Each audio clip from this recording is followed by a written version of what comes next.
ಇವತ್ತು ನಾವು ಬೆಟ್ಟದಪುರ ಬೆಟ್ಟದಿಂದ ಬರಬೇಕಾದ್ರೆ ಕೆಲವೊಂದು ಹಳ್ಳಿ ಅದು ಫುಲ್ಲು, ಹಾಗಾಗಿ ನನಗೆ ಅಲ್ಲಿ ಒಂದು ಎಮ್ಮೆ ಸಿಕ್ತು. ತುಂಬ ದಿನ ಆಗಿತ್ತು ಎಮ್ಮೆ ನೋಡಿ, ಯಾಕಂದರೆ ಎಲ್ಲರೂ ಹಸುನೇ ಸಾಕ್ತಾರೆ, ಎಮ್ಮೆ ಸಾಕೋರು ತುಂಬ ಕಡಿಮೆ.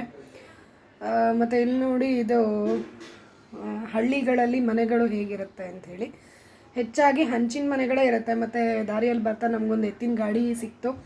ಸೊ ಎತ್ತಿನ ಗಾಡಿ ತುಂಬ ಅಪರೂಪ ಅಂತೂ ಸಿಗೋದು, ತುಂಬ ಜನಕ್ಕೆ ಗೊತ್ತೇ ಇರೋದಿಲ್ಲ ಎತ್ತಿನ ಗಾಡಿ. ಅದಕ್ಕೋಸ್ಕರ ಸಿಕ್ಕಿದಾಗ ವೀಡಿಯೋ ಮಾಡ್ಕೊಳ್ಳೋಣ ಅಂತ ಮಾಡಿಕೊಂಡೆ. ಚೆನ್ನಾಗಿರುತ್ತೆ ಎತ್ತಿನ ಗಾಡಿಯಲ್ಲಿ ಹೋಗೋದು. ಇದು ನೀವು ನೋಡ್ತಾ ಇರೋದು ಹೊಗೆ ಸೊಪ್ಪು, ಅಂದರೆ ತಂಬಾಕು, ಅಂದರೆ ಸಿಗರೇಟ್ ಮತ್ತು ಬೀಡಿ ಎಲ್ಲ ಈ ಎಲೆಯಿಂದನೇ ಮಾಡೋ ಅಂಥದ್ದು. ಸೊ ಈ ಟೈಮಲ್ಲಿ ಅಂದರೆ ಹಾಕ್ತಾರೆ ಅವರು ತಂಬಾಕನ್ನ. ಇದು ಇನ್ನು ಬೆಳೆದು ಸ್ವಲ್ಪ ಸುಮಾರು ಒಂದು 3 ಅಡಿ 3.5 ಅಡಿಯಷ್ಟು ಉದ್ದ ಬೆಳೆಯುತ್ತೆ ಈ ಗಿಡ. ಇವಾಗಷ್ಟೇ ನೆಟ್ಟಿದ್ದಾರೆ, ಇನ್ನು ಮಳೆ ಬಂದು ಇನ್ನೂ ಸ್ವಲ್ಪ ದೊಡ್ಡದಾಗತ್ತೆ.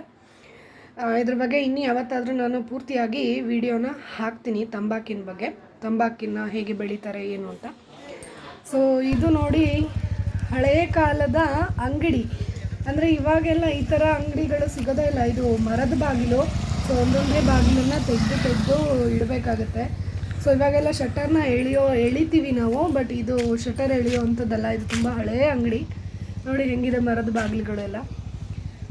ಸೊ ಹಾಗೆ ಕಾಣಿಸ್ತು, ವಿಡಿಯೋ ಮಾಡೋಣ ಅಂತ ಅನ್ನಿಸ್ತು ನೋಡಿ. ಈ ಥರ ಇದು ಬಾಗಿಲು ಇರುತ್ತೆ, ಅದನ್ನು ತೆಗಿಬೇಕು ನೋಡಿ. ಇದು ಯಾರೋ ಒಂದೇ ಒಂದು ಅಂಗಡಿ ಇಟ್ಕೊಂಡಿದ್ದಾರೆ. ಇಲ್ಲಿ ಆ್ಯಕ್ಚುಲಿ 3 ಅಂಗಡಿ ಇದೆ, ಬಟ್ ಇವರು ಒಂದೇ ಒಂದು ಅಂಗಡಿ ಇಟ್ಕೊಂಡಿದ್ದಾರೆ. ಇಲ್ಲಿರೋ ನಾಯಿ ನನ್ನನ್ನು ನೋಡಿ ಜೋರಾಗಿ ಬೊಗಳ್ತಾ ಇದೆ.